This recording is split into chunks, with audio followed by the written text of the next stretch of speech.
mais uma vez presente num evento internacional do Grupo LIDE, que presta um serviço muito importante para o país com essa interação.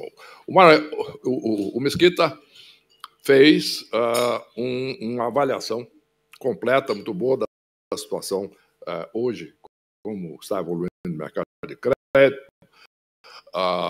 O Paulo Henrique falando da atuação, principalmente do BRB e dos bancos. Hoje eu gostaria de a discussão mais estrutural na economia da atuação do mercado financeiro. O Mário mencionou, quando assumimos o Banco Central, etc., o que foi feito, mas o desafio era muito grande. O Brasil, naquela época, tinha um problema histórico de questão de dívida externa, né, que levava ao aumento da inflação devido à desvalorização cambial, que levava a um problema de taxa de juros e etc. O que fizemos quando assumimos em 2013 foi exatamente fazer uma política monetária muito dura, complementada por uma política fiscal na mesma direção. O que aconteceu? A inflação foi caindo gradualmente. E, com isso, o aumento do crédito. Aí começa. O fato é que, quando assumimos, o crédito representava cerca de 20%, o crédito ao setor privado representava cerca de 20% do PIB. Quando saímos, era 46% do PIB. Então, houve um aumento muito grande, portanto, da oferta de crédito. Mas eu quero chamar a atenção de um aspecto específico. Com a inflação já controlada, foi possível estender mais o crédito, inclusive estender prazos, o que viabilizou o crédito rural, não é? E, com isso, adicionado à grande disponibilidade de terras agriculturáveis do país, nós tivemos, com o crédito agrícola, uma expansão muito grande da produção agrícola e de grãos e de commodities no país, não é? Isto viabilizou um aumento da exportação e a geração de saldos comerciais robustos. Isso foi muito importante porque nos permitiu acumular reservas. Nós devíamos ao FMI, chegamos a um ponto em maio aí de 2003, em que as reservas tinham de 30 e poucos no início do ano, e nós tínhamos 15 bilhões de reservas e devíamos 30 ao FMI. Com esta expansão das exportações, etc., viabilizado pelo crédito, então nós estamos vendo aí a interação. Nós podemos não só pagar o FMI logo em seguida, mas começar a acumular reservas. E isto foi fundamental, não é? E o crédito agrícola permitiu exatamente não só uma expansão do produto, mas principalmente os saldos comerciais muito importantes que o Brasil tem até hoje. E depois, eu gostaria de mencionar um outro evento da maior importância que acentua essa questão da participação do mercado financeiro e da influência do mercado financeiro e interação com o desenvolvimento. Quando nós tivemos a crise do subprime dos bancos americanos, principalmente, um pouco europeus, em 2008, houve um impacto direto no Brasil, porque os bancos internacionais eram responsáveis, através das operações de crédito internacionais para o Brasil, para as empresas, os bancos principalmente, cerca de 30% do total de crédito.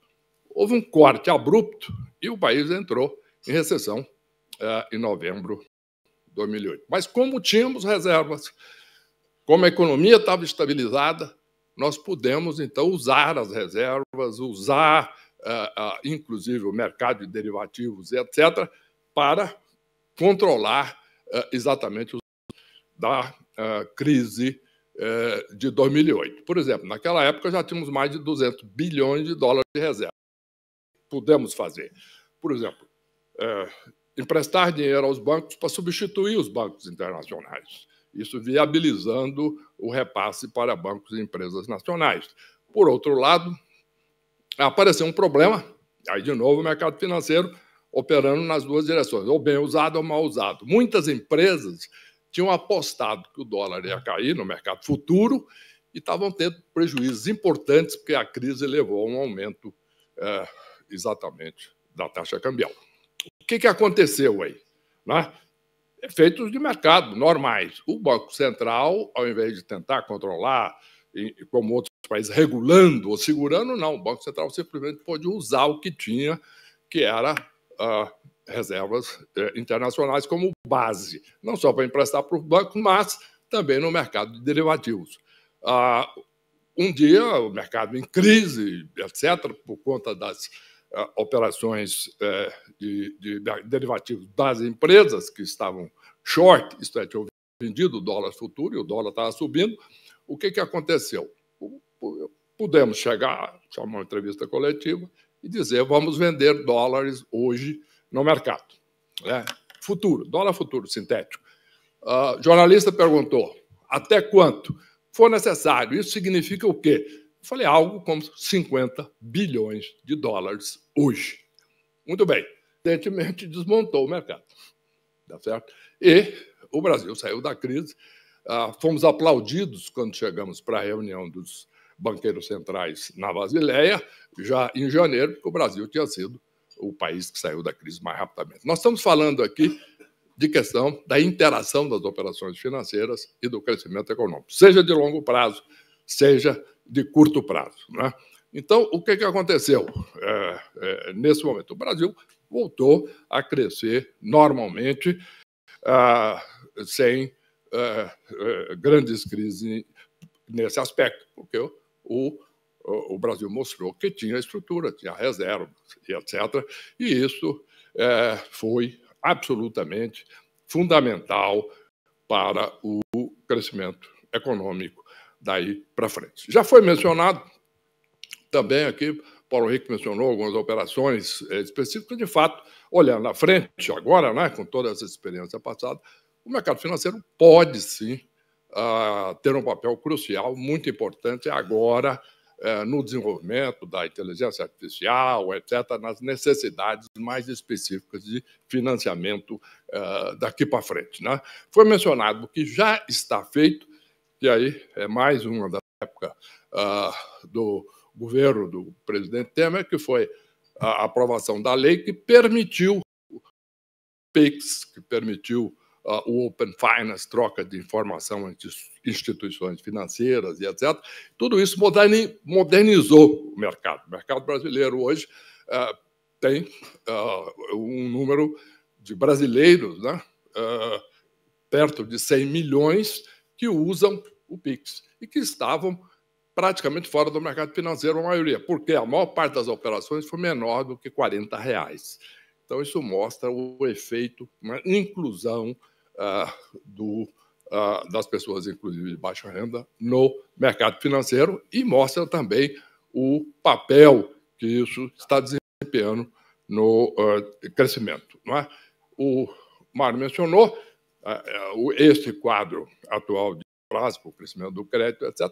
De fato, o Brasil tem surpreendido nos últimos dois anos que os analistas estavam esperando. Por quê? Por causa da modernização da economia, os efeitos das reformas agora adquirindo pleno vigor, não é? E, com tudo isso, permite que a economia cresça mais. Quer dizer, é muito importante, então, se nós olharmos a situação de longo prazo, a situação de curto, vermos que tem não só uma influência no crescimento e no desempenho da economia, mas no volume do crédito, mas eu citei o episódio lá atrás, por quê? Quando entramos em 2003, porque aquilo gerou um efeito estratégico, que foi a expansão agrícola e o crescimento dos saldos exportáveis do Brasil. Portanto, este é um quadro que mostra que a interação é total. Quanto melhor com as previsões dos acordos da Basileia, leverage, etc., etc., mas o fato é que, em última análise, é aqui, mais uma vez, fundamental. Portanto, olhando à frente, nós podemos ver efeitos muito positivos e muito importantes ainda como resultado de tudo que foi feito e pela modernização agora do mercado financeiro com todo o processo digital, seja o Pix, seja o Open Finance, que é a transação entre bancos, troca de informação dentro da lei, e seja também todas as outras atividades oferecidas, como, por exemplo, criptomoedas, etc. É isso. Muito obrigado.